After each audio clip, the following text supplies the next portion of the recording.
So welcome to the Mal and Johnny Show. Special guest all the way from Spain. Kath, we met her last week when Johnny went out there, but this time she's joined us for the show full time. When did you first meet? I'll ask Johnny and see if you remember exactly the same way, Kath. Right, he'll remember better than me. I know the first time we met was in a pantomime. Yes. Now, was it, let me think, what pantomime was it? Was it Aladdin? Aladdin? Yeah, but when did we do the TV series with Kathy Jenkins with the Double Diamond? I thought that was after the pantomime. Because right, we did a panto before that. Right, well, is it 1980 then? 1980. Before you went to Monte Carlo. Yeah. Before we went to Monte Carlo. Not that he's a name dropper or anything. So, Kath, you don't sound very Welsh. How did you start getting these gigs in Wales with Johnny? How did I do that? Well, I first started working in Wales before I met Clive and before I met Johnny for a lady called Dorothy Watts. Right. Dancers. Oh, I know Dot Watts. She used to put the babes in the panto, didn't she? That's it. So when I first left school, my mum, because you used to get the stage, my mum wrote a letter to Dot Watts, as she was known, and said, "Oh, my daughter is wonderful. Why don't you take her as one of your dancers?" Because you did that then, you see. Yeah. Right. And then somebody came and taught me the routines, and I started doing work for Dorothy Watts. And obviously Dorothy Watts is based in Wales. Yes. Then I did a gig in Barry Island, Butlins, and I was working with Gaynor Walters. Oh, Gaynor, yeah. She was in the panto as well. And then you auditioned for Clive, did you? That's right, because Gaynor was about to do the pantomime after the summer season, and Gaynor said, "Oh, he's doing auditions, why don't you go and audition?" So that's when I auditioned, and then I think I did Dick Whittington before Aladdin, maybe 2, I can't remember. Yeah, before you met me. Right, yeah. and who's this guy? Who's this guy Clive that we're talking about? Now, who is he? Clive Jenkins. Clive Hicks Jenkins, that's a good name. A very good choreographer, right? Who gave the business up for a few years, but now he's an artist. He paints. He does these wonderful paintings. He's actually had, I think he's had, he's been in the Royal Academy, is he, or something? He's had exhibitions and everything. He's really a serious artist now. Wow. Yeah. So if people don't understand how this business works, is the choreographer king? Is he kingmaker or queenmaker? Oh, yes. So him and the director. Him and the director. They yeah. And you do as you're told. That's it.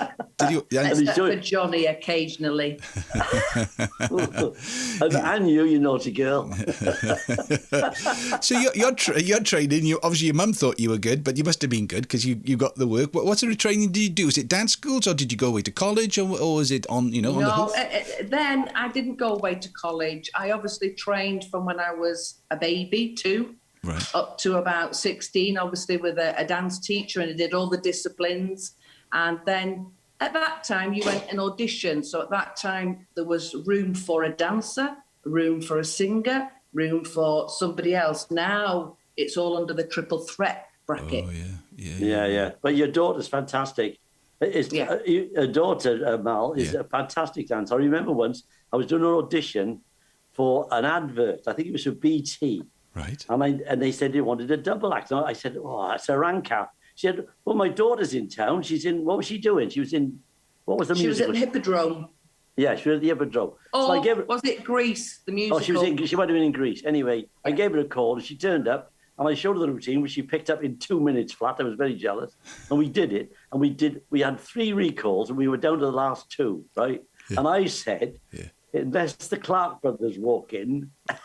We got the gig. Job. We got the gig. This is ours. And who turned up? No. But the Clark brothers. And they got the gig, but they were too old, really. And when they did it, it was awful. They pulled it off afterwards. So we should have got the gig, really. It was sod's law. Yeah. Now, then, I don't know this discipline, okay, dance. I've tried and I failed miserably. But if I'm in a band, somebody will start playing something. I'll think, I get the idea. That goes to there. That goes to there. That chord. Yeah, again, understanding. Is it the same with dance? Johnny's saying, he just taught your daughter a routine. Do you get to know what's coming next or get a good idea of how it sort of maps out in your mind, the dance? I think you do. You get a feel for it. And obviously with a little bit more experience if you're choreographing and you have that sort of lead and visionary thing in your head and you put it really down into a body and then obviously onto the stage sort of thing. Yeah, I mean, we get used to certain steps, I suppose, or variations of steps. I mean, they're not written down, but we do them, don't we? You know what I mean? Like, I mean, ballet steps are written down, obviously. Yeah. But tap steps are not. They just learn from person to person. You've got a time step and you've got a cramp roll, that's about it. And the rest of your shuffles are not. And do choreographers have their own style? You think of Bob Fosse, that's very, and all that. Yeah. Did Clive? Precise. Yeah, precise. Did Clive have his own style in that case, or would you have recognised a Clive? No. I think he did. He was very forward-thinking at the time, especially for pantomimes. Pantomimes in those days were quite sort of like the dancers at the back, the principals at the front. And it was very much everybody had their little job and that was it.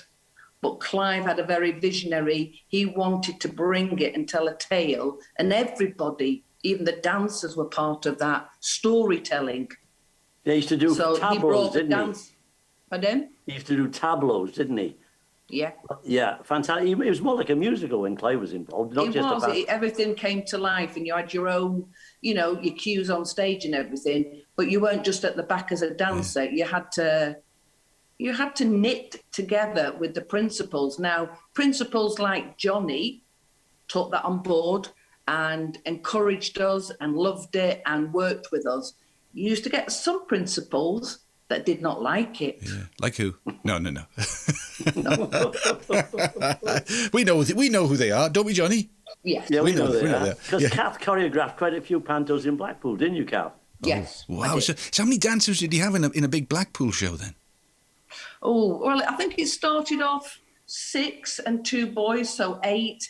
And then as things progressed with time, it went down to 4 and 2. Yeah. Yeah, they cut down a lot of stuff, didn't they? Yeah. I mean, the first pantomime that I did, we had like an 8-piece band in the pit and like 12 or 14 dancers. But then we used to run for like 14 weeks, 15 weeks. But everything started to get cut back. Money, I suppose. I don't know. But if you when you think about it, Johnny, when we used to do Cardiff pantomime, I can remember we started rehearsing in November. Yeah. And we ran through till about February the 14th. That's right. And that was an amazing sort of gig over Christmas. Yeah. All right, the best gigs then, Kath, and we'll come to Monte Carlo in a minute, but what gigs, what dancing gigs really stay in your mind from your career? Oh, I think always the ones in Wales, because honestly, for me, Wales is like a second home. Yeah. What about Japan? Really you went to Japan. Japan? I went to Japan. You sent me a picture from Japan, I remember. And you were out there. What were you doing there? Working as I don't know, I got a gig as a dancer. I actually went out there on my own and met 7 Australians and worked with Australians all over Japan.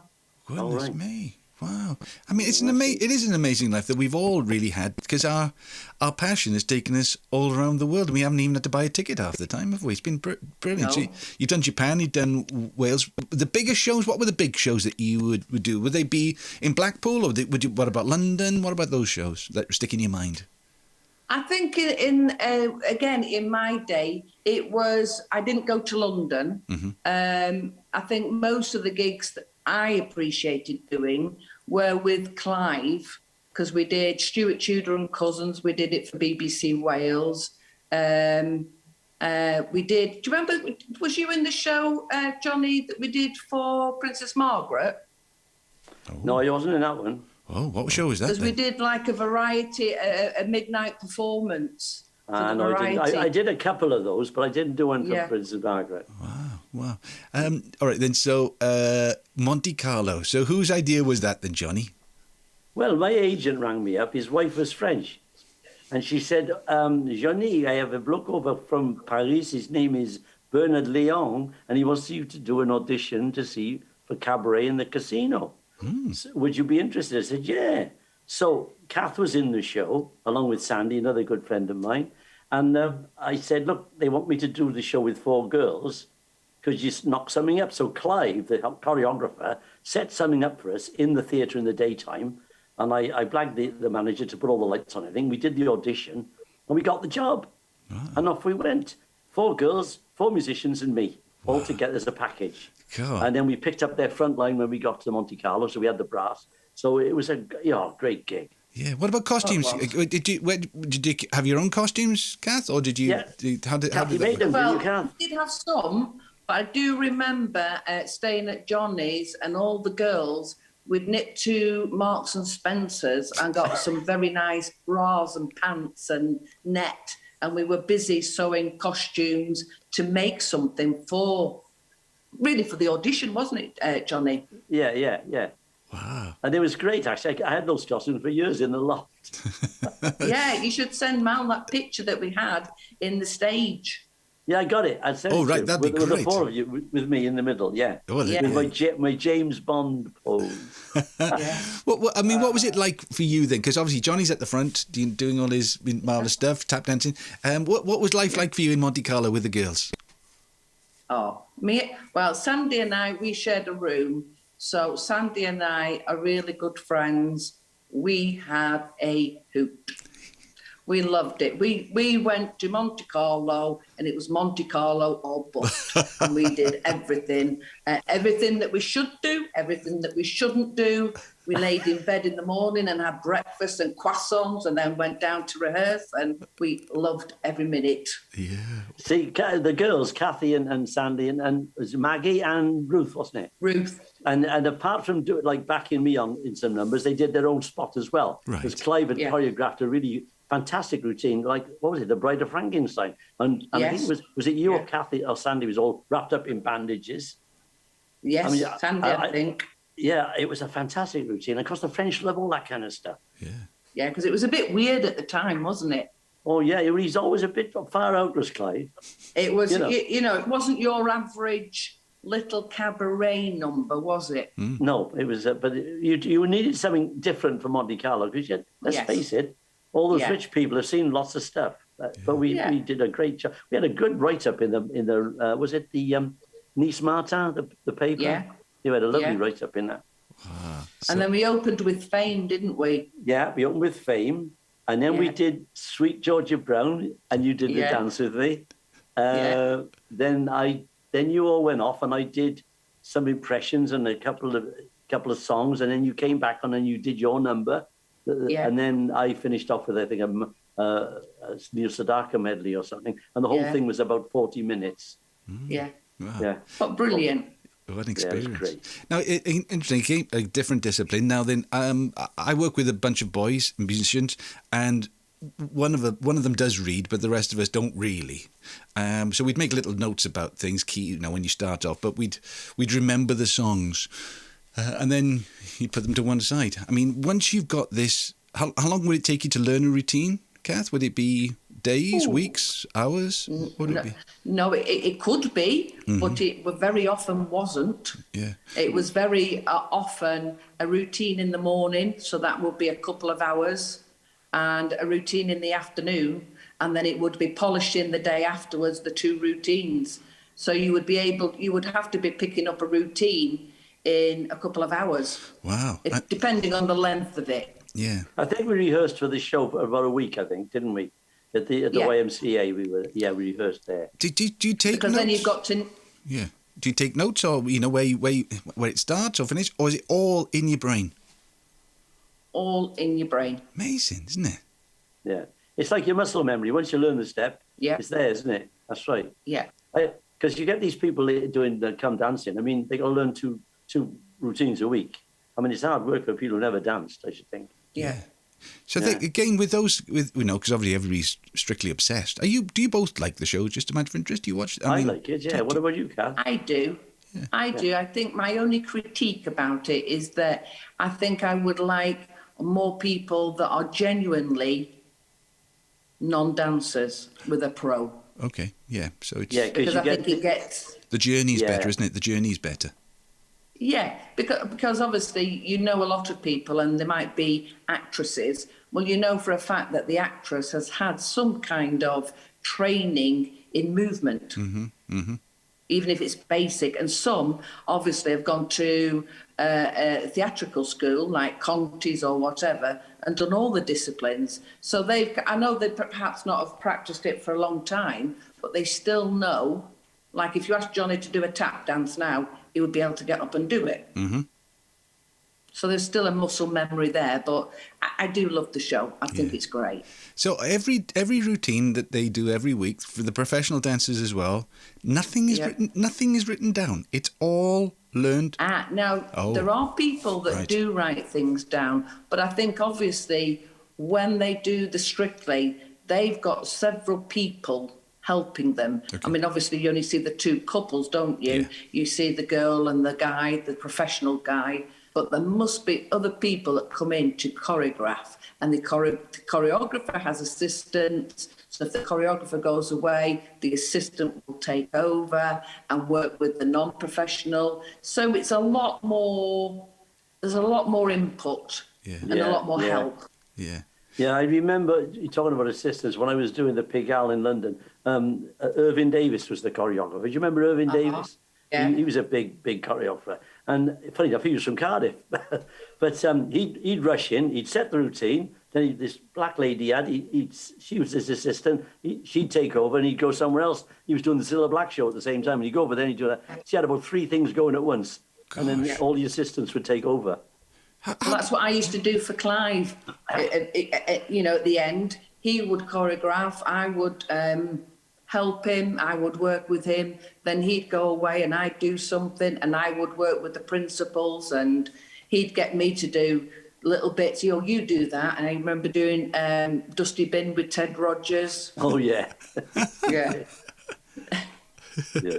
And all things like that, and obviously that you gain more and more experience. Yeah, and then one person in the dance group quite often will become the dance captain. So when it's all set, they'll be the person who's like the team captain on the day, making sure nobody's slacking, and make sure it's nice and snappy. The ballet master. The ballet master. Oh. Yeah. Do you still dance, Kath? I mean, I know you're living in Spain now. Do you get a chance to dance? I've only just. I don't like to say the word stopped. I can't say the word stopped. No. But I've only just, because I'm moving to Spain. Right. I was teaching up till last year.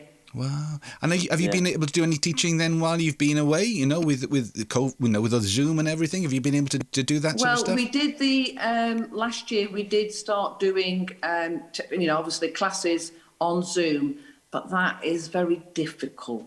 I've got to say, because you're dealing with little. I mean, if you were dealing with pros, it's a whole different ball game. But if you're dealing with little girls and little boys, trying to teach them, to gain their attention through a Zoom. Yeah, that's hard, isn't it? When they know they can go in the kitchen and get a lollipop. It's very difficult.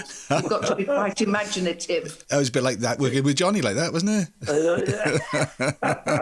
The thing is, I find when I don't teach, because the only people I teach are, like, if I'm in a show and somebody wants me to do it. Yeah. But I taught my little granddaughter a routine. It was only a time step and a break. But to get her attention, she's running off doing other stuff. I said, come and concentrate. I couldn't teach. I could teach pros easy because they just listen and go, okay, what do you want to do? Right, cramp roll here, and they do it. Yeah. So for people who've never had the chance to be on a stage in costume with the lights, with the orchestra, what's it like, Kath? What's it like? Try and tell people what it's really like to be up there with was it the smell of the crowd and the roar of the crowd and the smell of the grease paint? Or is it the other way around? Roar of the grease paint, the smell of the crowd. It's very magical. It's like opening the best parts of Pandora's box, not the nasty parts, but the best parts of Pandora's box, and it's like, everything sort of lights up and the stars shine and you're transported to a place where it's magical. Yeah. Yeah. As soon as you hear that band coming, the overture to me is everything. Yeah, the which is great. But before that, they're tuning up, and you can hear it coming through the tannoy system. Yes. And that's like you get jitters. I'm ready now. Yeah. And you hear the girls going up the steps, and they tap into the shoes, going up the steps. Yeah. And it's just, I don't know, it's just a magical feel. Yeah, it's funny. Tell him what I just sent you, Johnny. Just before we came on with Mal, what did I send you via Messenger? You said this is your half-an-hour call, Mr. Tudor. And then it's the quarter, then it's the 5, then it's Overture and Beginners. You sent me Overture and Beginners, and I said, okay, I'm just running down the steps, leg kick, pirouette, position. Oh, one thing I forgot to ask is, what about warming up? You know, before the show, because Crucial. You know, with footballers. I mean, I watch a lot of football. You know, they're out there for 20 minutes before the game, and then they come out and how long did a warm up take for you two? Well, mine would be Johnny's would probably be different because he's got the vocals as well to do, but mine was just physicality. So we used to do minimum of 45 minutes, an hour before a show. Every show? Oh my gosh! Yeah. Wow. Well, if you've done, like in the panto, we used to do 3 on a Saturday and 2 during the week. If you'd already done a show, your top-up warm-up could have been a little bit less. But coming in cold, you would have done a really good warm-up. Because you reminded me there, Saturday we used to do a 10 o'clock show for the kids. Yeah. That would be nearly a 3-hour show. Then at 2 o'clock we do another one. Yeah. And then at 7 o'clock we do another one. By the time you came to the end, you didn't know where you were. That was hard, that 3 on a Saturday. Yeah. People don't realise how difficult, how hard it is. They think you're up there having a good time and playing about, but it's hard work. It's hard work. Yeah. But then you still, as you say, you've got Pandora's box to open every performance, which is fantastic. Life now in Spain. Then, before we lose you, what was it like? Are you pleased you made the move? I am pleased. Yeah, I am pleased. It was something that myself and my husband have been looking forward to, and all the jigsaw puzzles came into place. Some sad jigsaw puzzles, some positive jigsaw puzzles, but they all fell into place. So it is now very nice. But I'm looking to learn flamenco dancing. Oh, why not? Oh, wow. Yeah. Are there many teachers? Are there many teachers out there that you can learn from? I think there is, yes. It's just finding a little bit more confidence with the language. But I'm definitely going to drop in, and I don't care how old I am or whatever, but I'm dropping in that class and I'm shoving my bag in the corner and I'm going on to my spot and I am learning a new discipline. Isn't that fun? Well, I tell you what, Kath, you're in the right place. Andalusia is where it is. That's where all the flamenco, all the gypsies are, the gitanos. Yeah. And I'm sure you do great. Because you got all the movements, you know what I mean? Yeah. I went to see one. I choreographed for my daughter a flamenco piece. Right. Because we were on holiday once and I said there was a girl doing with a guy a flamenco piece and I got proper castanets off him. I bought proper castanets off him and I got my daughter in a gym in the hotel learning a piece and she went, but Mum, I'm on holiday. And I went, but Sophie, you have to take an opportunity when it knocks. Yeah. And she's still dancing? She's still working? She was, but she's going to retrain to be a nurse. No, is she? Yeah. She was a beautiful dancer. Gorgeous. And she's a beautiful girl, let's be fair. I mean, she's stunning. She has legs up to her ears that kick for England. All the way to the airport, her legs. Yeah. One time, to tell you quickly, one time when I was choreographing in Blackpool, so Sophie would have been about 13. So obviously I had the girls in the show and what have you, and she used to come with me. And one girl had a little bit of an injury, and I went, oh God, what am I going to do now? Right, okay, Sophie, quick, you've got to learn. Go, Danielle, you've got to learn these 2 routines, and you've got to, really get behind them. Okay, Mum, she says, when am I going on? I went, about an hour. And she went on. Oh, yeah. I did the same. And she will swear to this day that the speed that she can pick up because of that push. Yeah. To get on and do it. You know, Ellen, my daughter, who's never been to a dance school in her life, and I was doing my Frankie Bones show, and I had 3 girls in it, and one of the girls used to do a tap routine with me. It was Karen. You remember Karen? And if Karen couldn't come, So I said to Ellen, you're going to have to learn this. She said, I can't dance. I got her in the garage. I taught the routine. She did the same thing. She came on and did it.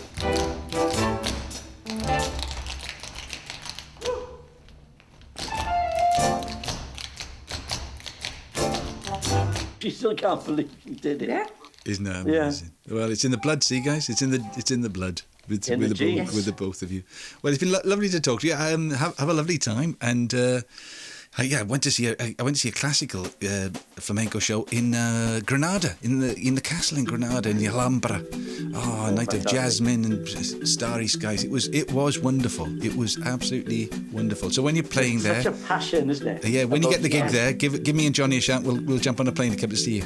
Yeah, how did you find the music? Oh, the music was wonderful. The whole event was just wonderful. The guitar is amazing, is it not? Oh, it was absolutely stunning. And, you know, the weather was lovely.